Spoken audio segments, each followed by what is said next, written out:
Hello my dear students, this video is going to be on Union Executive of Indian Constitution. So what is a Union Executive? Union Executive is the entire central government machinery which runs the country. It also includes the offices of President, Vice President, Prime Minister, Council of Ministers, Attorney General, etc. And in the Union Executive, as I said, it includes the offices of the various ministers. The topmost position is occupied by the president. So first let us understand the terms and few aspects about the president. So we know that the president is considered as the constitutional head of the nation, and all the national activities are carried out by his name. And president has got a several powers like executive power, judicial power, legislative power, and emergency power. So talking about the executive power, firstly the president is considered as commander in chief of all the armed forces. He has got a power to appoint the prime minister from the majority of Lok Sabha, and along with the advice of prime minister he is going to appoint the various other council of ministers, and he has got a vast power to make the other appointment also along with the government's advice, because he appoints the members of UPSC and also the members of finance commission, and he also appoints the attorney general, chief justice, and various other judges for the Supreme Court, and he also appoints the commissioners for scheduled castes, scheduled tribes, etc. Talking about the judicial power, the president appoints various judges of the Supreme Court and the High Court. And moving on to the legislative power, it is the president who summons the House of Parliament for various sessions.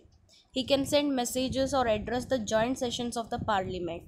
And when bills are approved from both the houses, it is his assent which is very necessary, very important to make them into law. However, if the president has a right to send back the bills for the reconsideration also, and he has got a power to withhold assent to a bill which is known as veto power. So remember, the president has got a veto power. Now what is a veto power? Veto power is the power to withhold the assent or his signature to a bill. Okay. Then moving on to the emergency power, president can use the emergency power in three cases. Firstly, when the constitutional machinery has failed in any part or the whole nation, or when the country is threatened by the enemy attack, or when the financial condition is in crisis. So these are the major power which the president has got: executive, judicial, legislative, and emergency. What are the qualifications to be the president of India? The first point to be remembered is he has to be the citizen of India. He has to complete the age of 35 years, and he should not hold any office on his private name, that is any office related to profit which can be connected to the state or the central government. Then how is the election conducted for the president? The election is conducted by an electoral college. Remember, the president shall be elected by the members of electoral college. Now this electoral college consists the elected members of both houses of parliament and elected members of legislative assemblies of the state. Please focus on this part because this question has been asked several times in exam. The election of president. The election of president is conducted by electoral college, and electoral college has got the elected members of both houses of parliament and elected members of legislative assemblies of the state.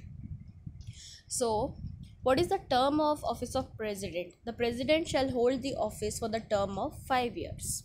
Okay, so the next one is the vice president of India.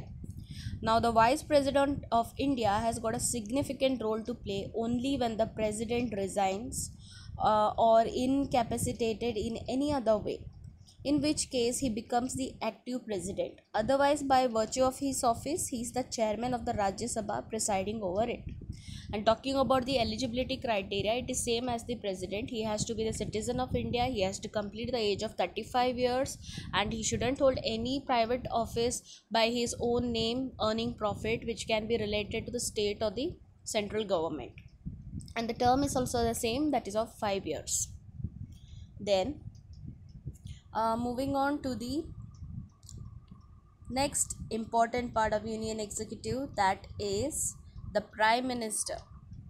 The Prime Minister is now the most important person in India because the entire responsibility, the execution part is taken by the Prime Minister. President takes part mostly in the planning part, but the execution part is actually done by the Prime Minister.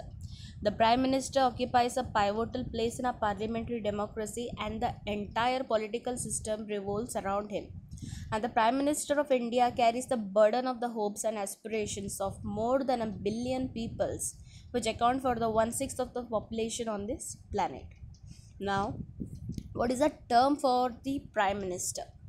The term, firstly, he has the power of his own resignation. That is, his tenure will be on his own resignation, or his party chooses another leader, or a no confidence motion, or a split of defection in his party, removing majority status, or reject of the budget, or dissolution of Lok Sabha.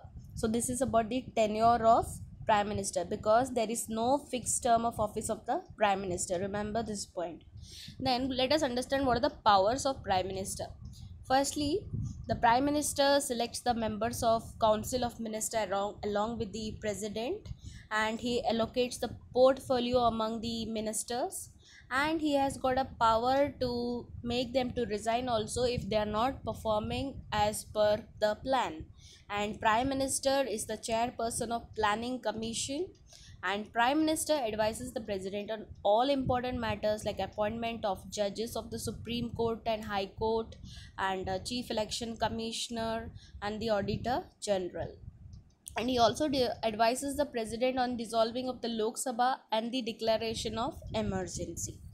So this is about the Prime Minister of India. Next, moving on to the another part of Union Executive, that is Council of Minister. Now this Council of Ministers are a composite body of all ministers with and without cabinet rank.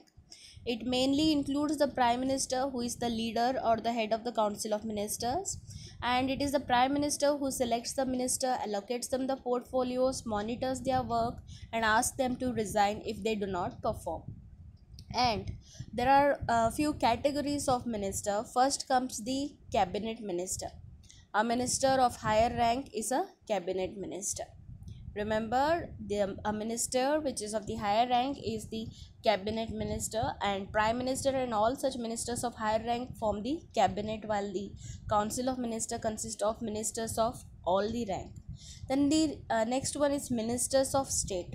These are the ministers of lower rank who have to work under a cabinet ministers.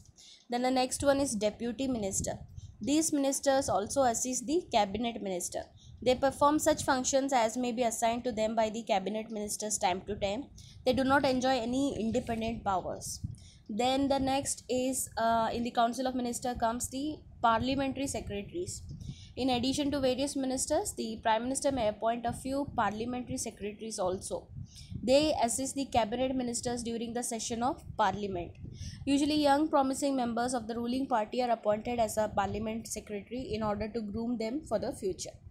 So these are the main components of Council of Ministers.